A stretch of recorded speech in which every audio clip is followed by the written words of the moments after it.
ត្រកូលខេមរៈវណ្ណៈកសិករឪពុកម្ដាយអ្នកក្រធ្វើស្រែហើយចំការត្រកូលខេមរៈវណ្ណៈកសិករឪពុកម្ដាយអ្នកក្រធ្វើស្រែហើយចំការហេតុតែស្រឡាញ់ហាអើងចំពោះសិក្សាគិតខំមកស្រវាប្រាថ្នាឲ្យវិញជាអោស្រុកស្ទឹងត្រង់សែនភូមិវាសនាភូមិពៀនមកក៏ស្នាទឹកដីអាយរមនីអោស្រុកស្ទឹងត្រង់សែនភូមិវាសនាភូមិពៀនមកក៏ស្នាទឹកដីអាយរមនីកូនលាពុកម៉ែហាឈោងចាំវិជាស្អប់ពាក្យណាយនិន្ទា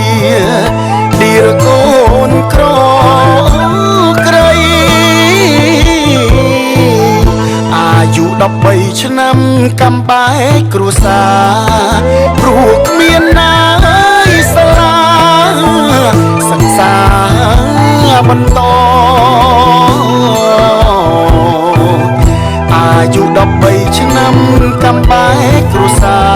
រព្រោះគ្មានណាយសាលាសិក្សាបន្តប្រាក់12រៀលហាទឹកភ្នែកម៉ែហូពុកវិញ្ញាអង្គរៀបឲ្យកូនទៅ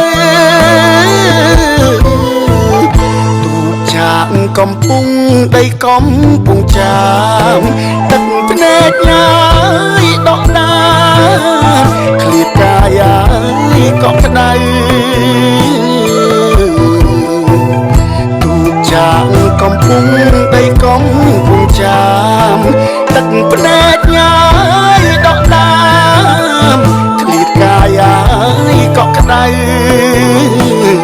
អោវត្តនេះកវ័នហាអាស្រ័យខ្លួននៅស្វាជាយាយតាមផ្លូវព្រះពុទ្ធសាសនាតស៊ូអំណត់អត់ធ្មត់ត្រាប់ត្រង់អោវាទនាព្រះសង្ឃចង់ចិត្តណាយសិក្សា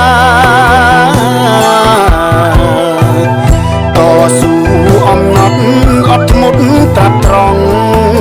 អោវាទនា